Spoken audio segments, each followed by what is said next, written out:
Good morning. It's Victoria Lorient Fabish. Welcome to Courageous Conversations.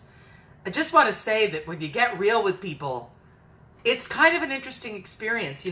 I've had bouts myself off and on in my whole, adult sort of evolved when I've been, working on myself over the past number of years, 20 years to be to be precise, 20 plus years. Nothing precise about that.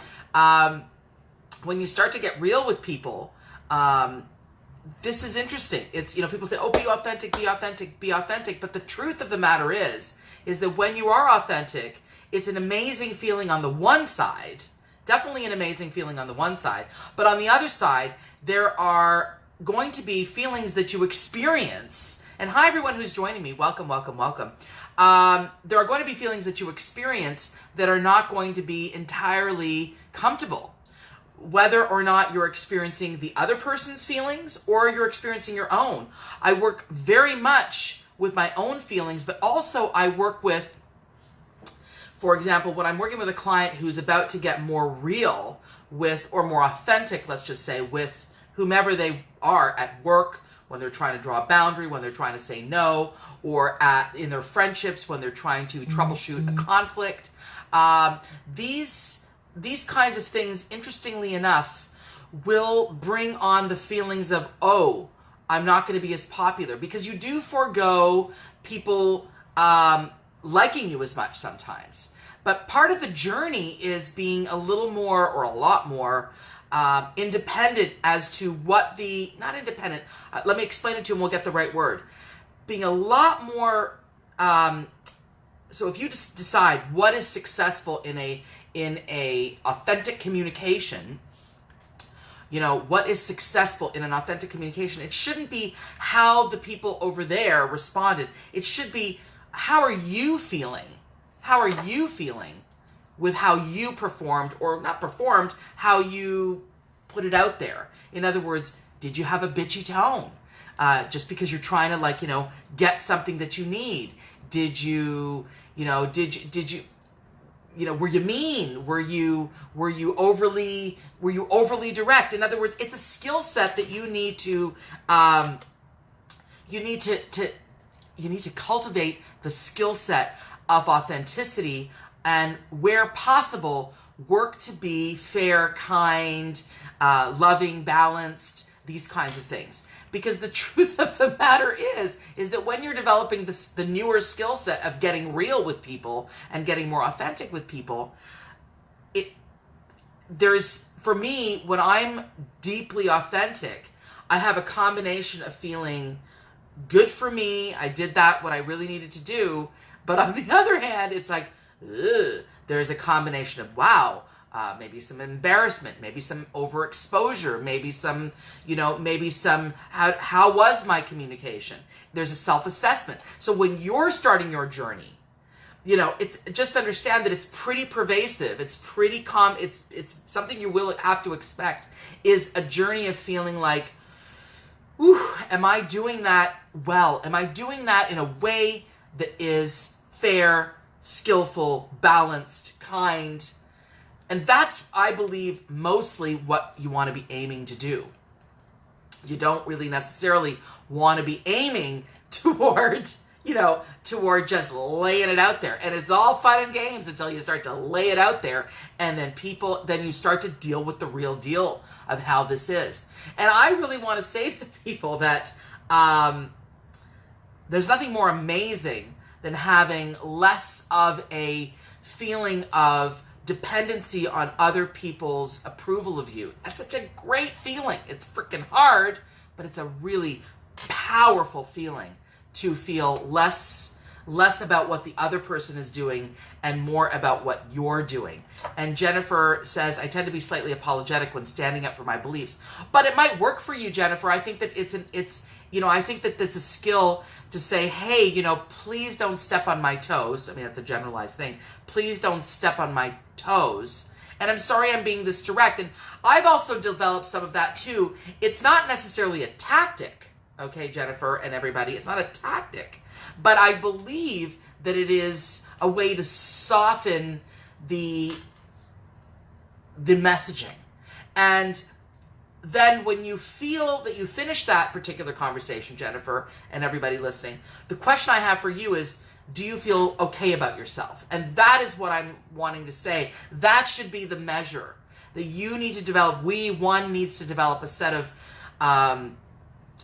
of rules of engagement for yourself, that you operated from a place that wasn't dirty fighting. Like, you know, people get afraid and then they go into dirty fighting. People get afraid and then they get into the bitch mode or into the manipulation mode. No. And I don't believe that being apologetic is manipulative. I think it's a way to soften the information, soften what you're delivering, what you're going to be delivering, the boundary or whatever.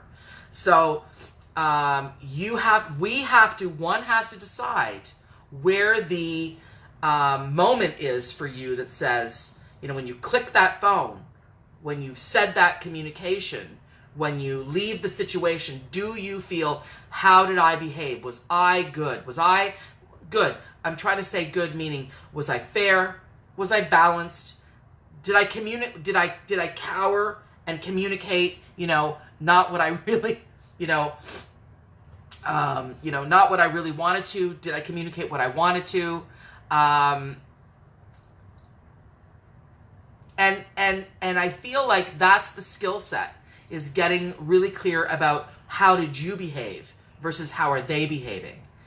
And, you know, I know that for me, I do get caught up in how other people react to me.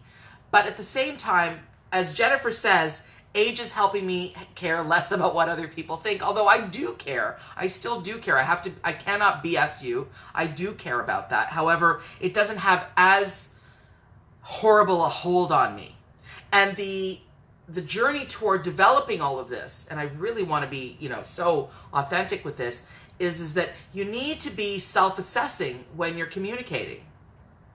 I certainly do need to, because my family of origin sort of, you know, ways of dealing with things is sometimes to be a little bit comedic and zing and, you know, get the laugh sometimes, and then that can hurt people. And so when I realized that, and when I did get that, I got some really good feedback from some very good people, and I realized, okay, no, hang on a second. You may get the laugh, you may get that, but you're actually hurting people with some of the zings. So I hate doing this, but it reminds me of, anyway. But the point is that when you self-assess, make sure that you self-assess with compassion. Lynn Ann Hill says, I'm running in a municipal election. Congratulations. It's a real learning in being deliberately and actively authentic in my presence and communication. I thought I already was, but discovering how much more I can be. I mean, it's huge, right, Lynn Ann? I mean, and you're running in an election, so that's like, holy moly, Lynn Ann, you're putting it out there. Major. And I guess that you can't do that unless you're authentic. I really, you know, as I said, but it's all fun and games until one start to be authentic. And I just want to congratulate you. Good job for putting it fully out there, because I think it's not that easy, right? It's not that easy running in an election. But I would say that there's a wonderful opportunity every time you risk putting it out there, when by really committing to self-criticism, or self-assessment is a better word, but bring in a lot of making friends with all parts of you. Make friends with the darkness, make friends with the insecurity, make friends with the doubt, make friends with the shame, make friends, meaning don't just cut it out, invite it in, and then ask yourself the question, or say to the dark feeling, hi there, I realize you're here. I notice you're here.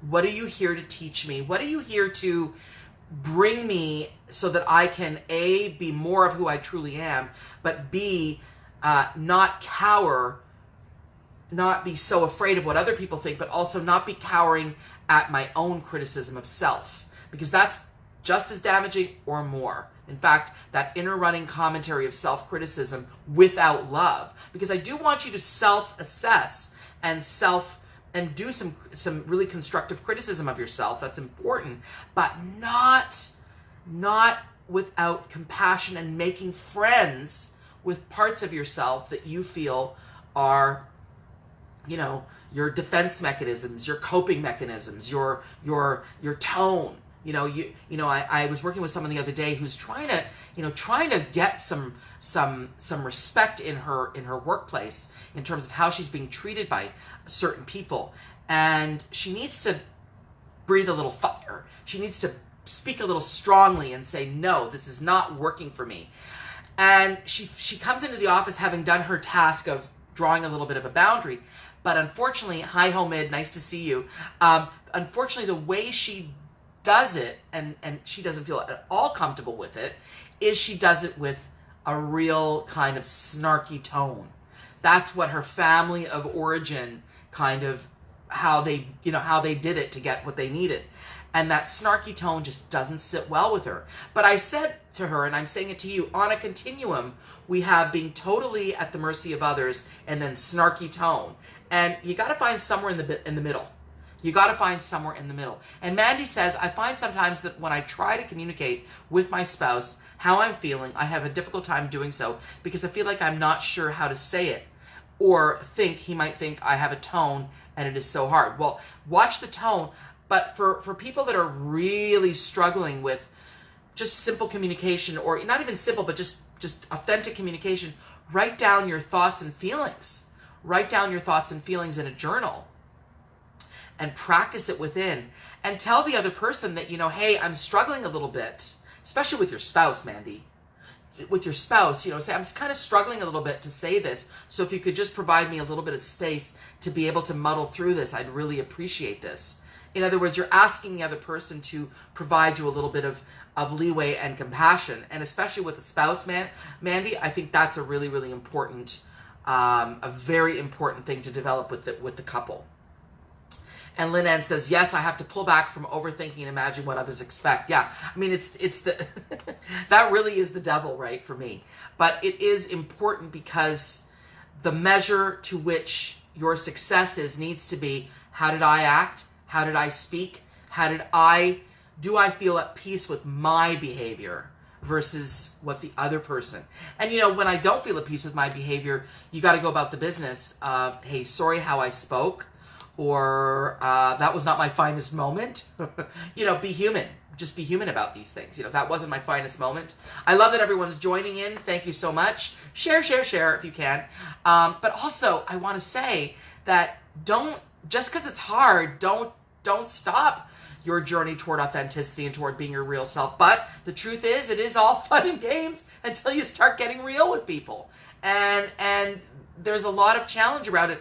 And there's all kinds of feelings that will show up. Feelings of guilt, feelings of shame, feelings of embarrassment, feelings of fear, feelings of, I'm not good enough, these kinds of things, or who am I to say this, or doubting that you have a need. Really, the most important thing is get clear in your journal what your needs and wants are, and then really have compassion for that. That's a, self-friendliness, making friends with yourself is so powerful, and people will feel that. When you really make friends with yourself, people want to be friends with you. It's sort of an interesting thing. And also drop the chip on your shoulder. People are walking around with the chip, with the defense mechanism. Just drop that chip. Drop that chip. Mandy says, my depression and anxiety makes it hard and almost makes me shut down, plus sometimes feel stupid on my own, or my own worst self and bully.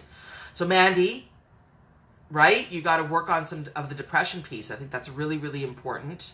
Make sure that you do, because you deserve to be heard and seen and loved, and you got to love yourself. But depression doesn't go away.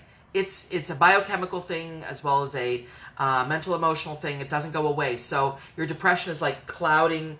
I find that depression and anxiety for people clouds their ability to see things clearly.